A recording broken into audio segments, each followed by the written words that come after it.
लोकसभा चुनाव से पहले देश मोदीमय हो चुका है। हर तरफ पीएम मोदी की काम की वाहवाही हो रही है। पीएम मोदी ने 10 साल के अपने कार्यकाल में इतना काम किया है जितना शायद पहले कभी नहीं हुआ होगा।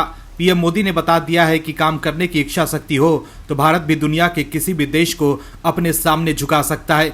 आज दुनिया का कोई भी देश भारत को हल्के में लेने की गलती नहीं करता है। नहीं तो पहले पश्चिमी देश भारत को सांपों वाला देश कहते थे, लेकिन अब पीएम मोदी की वजह से देश की छवि बदल चुकी है। राहुल गांधी और देश का विपक्ष कुछ भी कहे, लेकिन अब देश में भी बीजेपी विरोधी कई लोग पीएम मोदी के काम की वजह से मोदी के मुरीद हो गए हैं, जो कि विपक्ष के लिए किसी झटके से कम नहीं है। पीएम मोदी ने देश के साथ ही उस जम्मू कश्मीर में भी विकास की ऐसी अविरल धारा बहाई है कि घाटी का विपक्ष भी अब मोदी का फैन हो गया है। शहला रशीद से लेकर फारूक अब्दुल्ला तक तो पीएम मोदी की तारीफ कर ही चुके हैं और अब इस कतार में पीडीपी का नाम भी जुड़ गया है।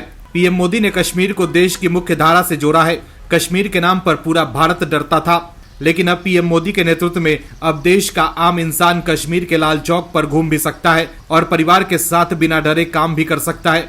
वहीं हर मुद्दे पर मोदी सरकार की आलोचना करने वाले राहुल गांधी कश्मीर के लाल चौक पर भारत जोड़ो यात्रा लेकर पहुंचे थे, तो वो भी पीएम मोदी की वजह से ही।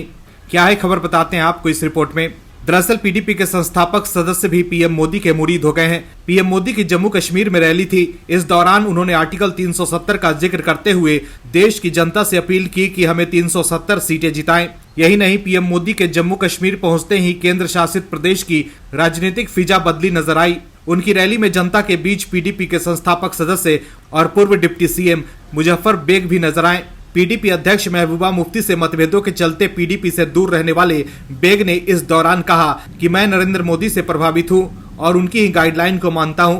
मीडिया से बात करते हुए मुजफ्फर बेग ने कहा कि प्रधानमंत्री मोदी देश के नेता हैं, उनका विजन बहुत बड़ा है और वो पूरे देश को लेकर साथ चल रहे हैं। उन्होंने कहा कि मैं पीडीपी क्यों जाऊंगा, मुझे उस पार्टी को ज्वाइन करने की कोई जरूरत नहीं है, मैंने ही ये पार्टी बनाई थी। बेग ने कहा कि मैंने पीडीपी को इसलिए छोड़ा है क्योंकि उन्होंने भारत के झंडे को लेकर जो कहा था वो गलत बात थी। उन्होंने कहा कि मैं पीएम मोदी के विजन से प्रभावित होकर यहाँ आया हूँ। वहीं मुजफ्फर बेग ने बीजेपी में जाने की चर्चाओं को लेकर कहा कि ये तो काल्पनिक सवाल है, लेकिन मैं पीएम मोदी की गाइडलाइन को मानता हूँ। गुर्जर समुदाय से ताल्लुक रखने वाले मुजफ्फर बेग का बीजेपी की रैली में आना अहम है। उन्होंने रैली में पहुंचकर कहा कि मैं यहाँ पीएम मोदी को सुनने आया हूँ। क्या किसी ने आपसे कहा है कि मैं बीजेपी ज्वाइन कर रहा हूं? ना ही मुझे किसी ने बीजेपी में आने के लिए कहा है और ना ही मैं ज्वाइन करने आया हूं। बेग ने कहा कि क्या कोई पीएम मोदी को सुनने के लिए नहीं आ सकता है? तो देखा आपने कैसे एक तरफ तो राहुल गांधी की यात्रा के बाद भी कांग्रेस के बड़े से बड़े नेता पार्टी से इस्तीफा देकर भाग रहे हैं, तो वहीं जम्मू कश्मीर में भी बीजेपी के विरोधी पीएम मोदी के मुरीद होते जा रहे हैं। Bureau report, OMH news. और भी वीडियोस देखने के लिए चैनल को सब्सक्राइब करें और बेल आइकन को दबाएं।